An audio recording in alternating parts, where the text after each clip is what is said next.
Hello there gang, DD DeVere is here. I'm playing a little bit of Shotgun Legend, and I thought I'd compose a quick video for the channel, and why not, and find out if, as it's on a special 40p sale, is it fine? Is it worth it? Let's find out. So what I should do is have a quick glance at the settings, as minimal as they are, and then we shall dive on in with a new game to start from the beginning. What a nice touch is you get a hardcore mode. One life, no saves. That'd be quite a challenge, I imagine. So let's start. You can only pick, you can't change your difficulty level mid-game, so make sure you pick what you feel comfortable with. One day I was looking at a junkyard looking for the rim for my truck. I found one, but the moment I picked it up, a portal opened. Aperture science. In the sky, and carried it away with me, still hanging on. I emerged on an island on a faraway planet. The rim shattered into pieces and rained to the ground. I get the feeling I need to find it if I am to return at home. My name is Eugene, and this is my story. Careful with that X, Eugene. So at least the introduction's fairly brief and full of brevity. You might be getting a bit of a vibe at this point. Probably be getting a bigger vibe at this point. So it's definitely very much a Zelda clone. Clone, inspired, rip-off. We're arguing semantics, I feel. So this will help you find your way. The compass for 10 gold coins. Or bronze coins, they look more bronzy than gold. And that just allows you to have people to play with 2-player apparently. That I'm playing with my usual solitary self. Yes, I'm sat here in my room playing with myself again. So very much the Zelda clone, this one, as you can probably get from the vibe. Although a rather strange omission really is there's no sticky scroll. Those who've played it or seen videos of it, you'll know it's as you enter a new area, the screen sort of paused and scrolled across, giving it quite a distinctive vibe. So I was rather surprised at how, if they're cloning it, how they missed that sort of obvious one. But it is what it is. As it is, it's just your standard split screen, or screen swap I should say. Shopkeepers replenish their stock over time, check back now and then. Cedric. Righto, Cedars, will do. Obviously the best path to follow is the path ahead. So this is one major change from the original Zelda, of course. Link originally had a sword that was also sort of a automatic assault rifle, whereas a shotgun is not. Very slow firing, so that will kind of catch you in a few places. And I'm also playing this with my Xbox controller. I finally got it sorted.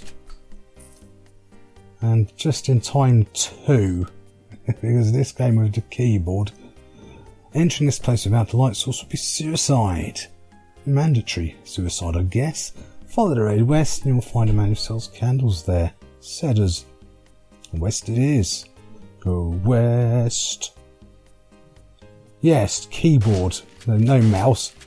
But the developer, I mean, obviously because this is quite old school, so you've got the old grid-based systems. You've only got your 4 cardinal directions and nothing else. They also chose to go for the arrow keys as your default setup. No apparent way to change them. I'm gonna guess this would be the candle place. And as you can imagine, arrow keys, yeah, this far into the 21st century, really? No thank you. Once upon a time, maybe, but that time has passed for a good reason. And try to kite these enemies with how cumbersome the controls are. This will help you light your path. We've got nowhere near enough. So yeah, that is definitely a downside, but it was an incredibly frustrating experience, in fact, trying to play it with the keyboard. But with the controller, things become a lot more enjoyable. Right, so we keep going for the time being to rack up some rounds of cash. I mean, back in the day, of course, I used arrow keys to manoeuvre as much as anybody else, but yeah, those days are gone. I'm a convert to the Wasad school of manoeuvring. I certainly don't miss arrow keys. I mean, really, there's not really much excuse for it in this day and age with things like Game Maker Studio and you click Team Fusion and all those things. They all come with, they're all very super easy to map control, multiple control schemes. So I could have had, like, Wasad as well, with spacebar for maybe your fire and then control for your alternative stuff, because at the moment we don't obviously have any alternatives. But we will do soon enough, of course. Wow, so why they couldn't have just added the extra, it's beyond me. It would have been a nice touch. I suppose we've got the Xbox controller, so that's some blessing. But yeah, and having the slow firing shotgun, of course, if you can get close and deliver both barrels, then it can do quite a bit of damage. If you don't, as you see, it's not exactly what you call a precision weapon.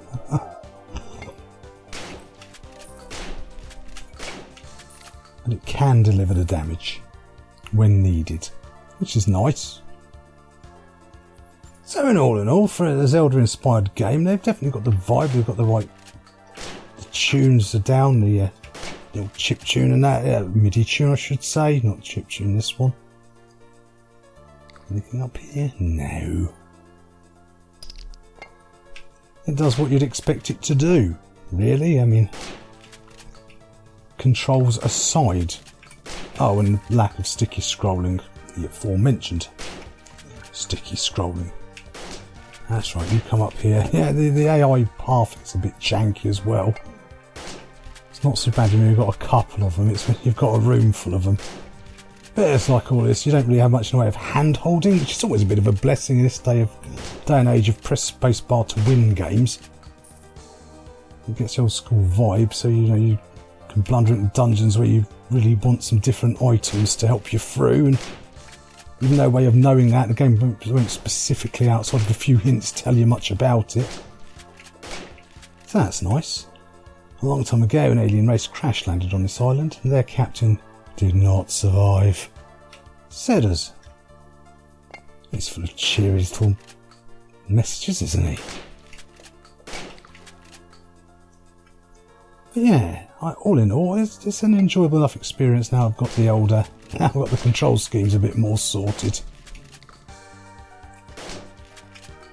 And undoubtedly later on, it'll become a lot better when you get a few more upgrades that you'd expect to see in a Zelda game. And all the various secrets, of course, you're going to find. So yeah, they've definitely got all that down pat, as they would say. It's just a pity they chose a shotgun of all the weapons out there in the world to give you. It's not ideal for this sort of environment.